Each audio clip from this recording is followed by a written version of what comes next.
We got some new solar panels to look at today. A company called Nurzviy reached out to me and asked if I would be interested in reviewing their foldable solar panels. So they sent me a couple of these. These are 200 watts. They're IP67 rated, and they work really darn good. They're foldable. They're fairly lightweight for what they are. I think they're about 19.5 pounds, but pretty darn cool. So let's take a look in depth at these and see how much power we can pull out of these this time on Ham Radio Tube. This is what we get, the Nurzviy Foldable Solar Panel. Just like that. We've got a nice pouch right up here that's going to house our electrical connections. Comes with a manual here.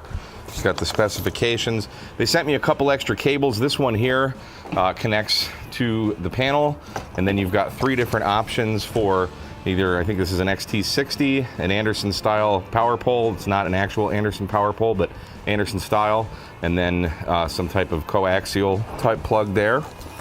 And then actually inside, we have the little electrical box there, and then these with these SAE connectors, I think they're called. So that's pretty nice. You can store everything in this little pouch right there. The whole thing kind of holds together. There's little magnets in the handle right here that just kind of snaps it together. And it comes with 3 legs that have these elastic bands on them, which are kind of nice. And everything just kind of buttons down. So there's a little button right here that snaps into the button here.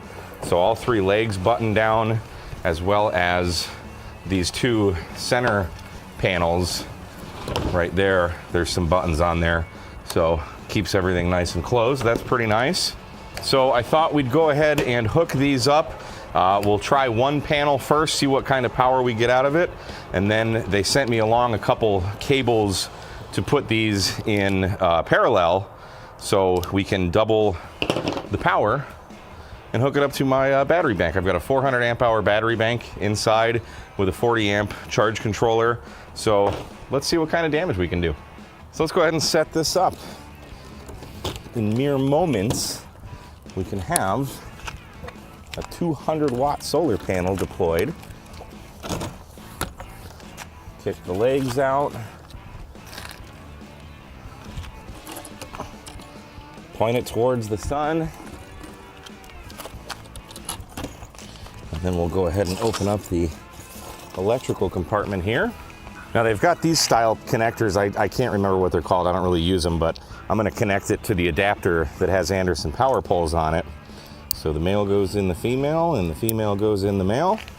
And then I'm going to connect that to, this is a 50-foot run of 10 gauge copper wire. So go ahead and plug that in. So now the panel's connected. So give you a good look at the panel. They've got like the kind of plastic coating or something on it. So I think these are the kind that allow the sunlight to go in and then kind of bounce out and then back. This coating kind of bounces it back in to make them more efficient, I think. Got some nice grommets here to hold it in place if you want to like tie it down to a tree or something or whatever. Got some points of contact there, so that's pretty nice. And then there's a look at the legs deployed. One thing that I'm kind of not a fan of these legs, because they're kind of bound by this elastic stuff, you don't really have much ability to move them and angle them. You're kind of stuck with that angle, but so far it's worked so good, so that may or may not be a bad thing. And here's what we're going to be testing it with. We've got 400 amp hour lithium iron phosphate batteries from Cyclone Bat. I've got a 40 amp MPPT charge controller, and all the batteries are wired in parallel and then going into bus bars, and the battery part of the charge controller I'm just clamping on to the respective bus bars there. And then this phone is monitoring the charge controller, so we'll be able to see how much power is going into the batteries. Now I generally use 100 watt solar panels, and I can usually expect about 5 amps out of a 100 watt solar panel on a good sunny day. So we'll go ahead and plug in the panel. It'll take a second to ramp up here. And there we are, 102, 106 watts, 7.9 amps. That's great. This amp meter says we're getting 8.17-ish amps in, somewhere around there, so that's fantastic. It is still winter, so I don't really expect to see the full output of this, but it's 2 o'clock in the afternoon on February 26th for whatever that's worth. So that's pretty good. So now we're gonna use these parallel cables to wire them both up. So we have 2 of these, I guess these are the females to male and 2 males to female. So we're gonna take this, and this plugs into the negative. We're gonna take the other solar panel's negative and plug that into here. And then we can take this guy for the positives from both panels. Just like that. Now do be mindful which one is positive and which one is negative. So the one on my right is positive, so I'm gonna connect that to the positive cable here. And the negative right there. So now we have both panels hooked up, so we should be getting twice as much power. Let's go find out. And here we are with the panels connected in parallel, about 16.7 amps, 226 watts there. Let's see, this meter shows 17.04 amps coming in. So I think this is a little more accurate than the app there, but that's pretty darn good for a couple 200 watt panels connected in parallel in winter, if I do say so myself. I'm pretty darn happy with that. And we were only seeing 7 amps roughly from the one panel. Now we're getting 16. So definitely more power is happening. That is always a good thing. For my next trick, I want to connect these panels in series and see if they'll work. The manual doesn't say anything about it, so this will either work or will explode violently. So I'm going to take the positive from one cable and plug it into the negative of the other. And then we'll take the positive from one panel and plug that there, and the negative from the other and plug that there. So now we should be sending roughly 40 volts through our transmission line, theoretically making it more efficient and quite possibly seeing a little bit more power out of these. So let's go take a look at the battery. So look at that, about 18.5 amps, 250 watts in, running the panels in series. Let's see what this says. Close to 19 amps coming in.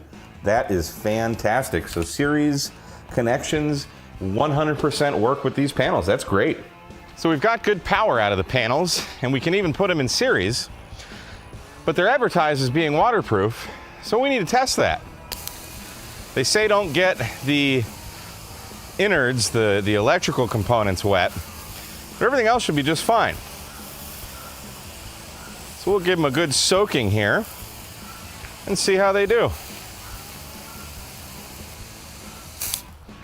All right, let's see if they still work. And just a quick visual inspection, everything looks fine. And more importantly, there's no water ingress anywhere. Everything's sealed up well. Nothing got back to this is like a kind of a, I don't know, felt cotton type material on the back. They're all bone dry. So let's go see how much power we're putting out, if any, or if we just broke them.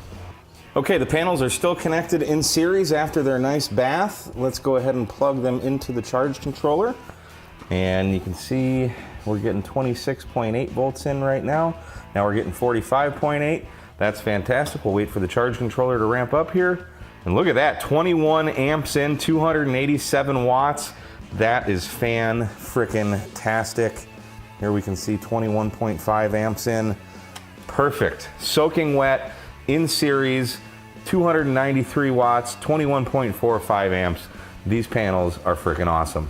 So there we have it. The solar panels work. They do everything they're supposed to do and more, because we can put them in series, which is awesome. Get more voltage through the line, so we have less transmission line loss. Soaking wet, we got 21 amps out of them. It is slightly cloudy, so that's why we've seen some variables in the current, but I really like the small footprint that these take up generally when I'm setting up solar in the house, because I don't have anything permanent. This is all kind of modular when I need solar at the house if the power goes out. But usually I would fill my whole front yard with solar panels that just lay flat on the ground. I like that I kind of have like a solar farm with these now, and I can space them just enough to where the shadow doesn't hit the panel behind it. And like literally sitting in my street, I live on a cul-de-sac, so I don't get much traffic through here. So I could just have this set up like this, putting up to, we saw 21 amps going into my batteries. So that would certainly help keep things charged for sure. So very, very happy. Nurzviy, I hope I'm saying your name right. they get a pass. My only thing that I'm not really too keen on are those buttons that snap together. I've already had 1 or 2 start to fail. They're just kind of falling off, so not really great quality there, but being that honestly these are either going to live right here when I don't have power or I need to use solar, or they're going to live in my closet. I don't personally think that's a big deal. That doesn't affect the way they perform, but I would definitely look into some better quality buttons. Even the ones that do work when they snap in, I would say about half of them don't snap in very well, so they do tend to come unbuttoned, especially on the legs. So that's kind of my only downside about it. But so there we go, that's the review. My name is Mike, K at MRD. I'll have links to these in the description if you want to pick them up. Thanks for watching Ham Radio Tube. We'll see you next time.